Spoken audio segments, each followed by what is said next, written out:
This is actually the great curse of a lot of modern business, given the title of your podcast, which is that people generally over-obsess about things which are immediately quantifiable and under-invest in things which are valuable but hard to actually put a figure on. Yeah. So things like engagement or loyalty, of course. I mean, it's worth noting that customer loyalty is much, much slower to measure than, for example, conversion.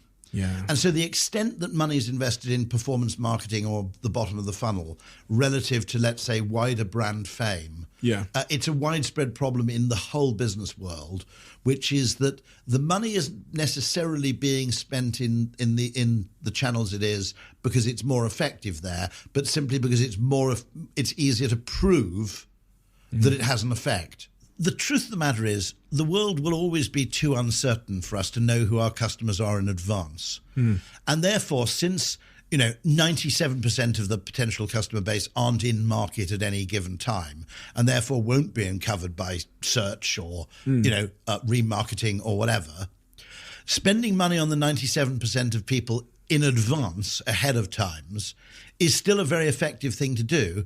The reason people do too little of it is that it's hard to quantify. On that particular point then, having worked in the advertising industry, this is a conversation we have all the time with clients, which is you'll meet a certain type of client who is very... they're religious about the bottom of the funnel. If I can't track it and I don't know exactly I won't do it. I won't do it. Then you'll sometimes meet the opposite, which is someone who just loves to spend on brand.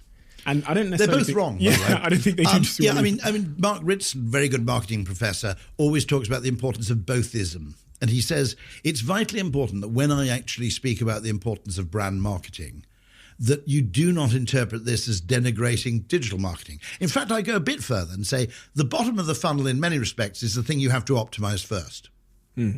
Because there's no point in actually, if there's a bottleneck at the bottom of the funnel, if there's some constraint or a problem or a failing, if you have very poor conversion, okay, there's no point in spending money on advertising because you'll just introduce more people to a disappointing experience. You're wasting money. So you've got to get the back end, and I would argue the first thing, in theory, you should optimize, if you're being an absolute purist, is repeat purchase.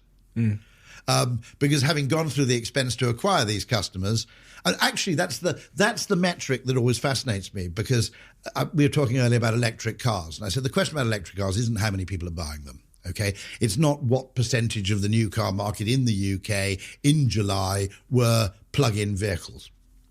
Now, only question worth asking really in the long term is, does anybody who buys an electric car go back to buying a gasoline car? Because if the answer to that is hardly anybody, then, okay, you don't know the exact shape of the S-curve, but you know the growth is going to be pretty spectacular. And so the thing to understand, I think, in a market is to what extent does your product actually convert someone to something. And then the lifetime value. And so you'd start with repeat purchase, then you go to conversion, and then you'd work your way up. But what tends to happen is that when people are obsessed with quantification of everything, okay, it's worth noting, by the way, that all big data comes from the same place, the past. All right? So there's a limit to how much big data, particularly if you've had some major event like a pandemic in between, how much big data can actually tell you about the future in any case. As David Ogilvy famously said, you're not advertising to a standing army, you're advertising to a moving parade. People are coming in and out of market all the time. And so...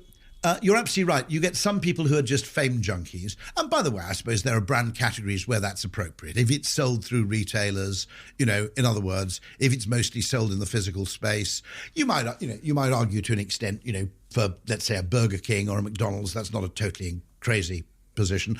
Although it is now, because suddenly they've got to think about delivery and whether people order through the app or order through an intermediary, because it has a major bearing on their business.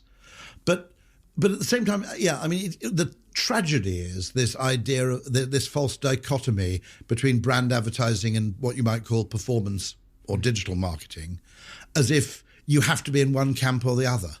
Where is the balance, though, and how does one go about? Is it just intuitive? Is it just there are figures on this. So if you look at the work of Les Binet, for example, and Peter Field, The ratio shifts a little bit, but generally they'll stipulate a figure around about the 60-40 mark in favour of what you might call brand mass media expenditure. Because they have a mutually beneficial relationship. Obviously, top of the funnel makes the bottom of the funnel cheaper. The first 20 years of my life was spent in direct marketing, and actually, because direct marketing was unfashionable, we spent a lot of time denigrating advertising spend because they got much bigger budgets than us, not necessarily rightly, but they were also, much more indulged than we were because they didn't have to prove effectiveness down to the same sort of level of statistical significance. But we came to realize pretty quickly that actually, first of all, there's nothing harder than direct marketing a product that nobody's ever heard of. Yeah. And that every time, just to give an example, every time American Express went on television or advertised big in mass media, the response rates to direct mail would not quite double maybe, but they'd increase pretty significantly. You had to work less hard. And you had to work. It's that wonderful phrase which comes from a book by, let me get his job right, his name right. I think it's Matt Johnson, who's just written a book called Brands That Mean Business.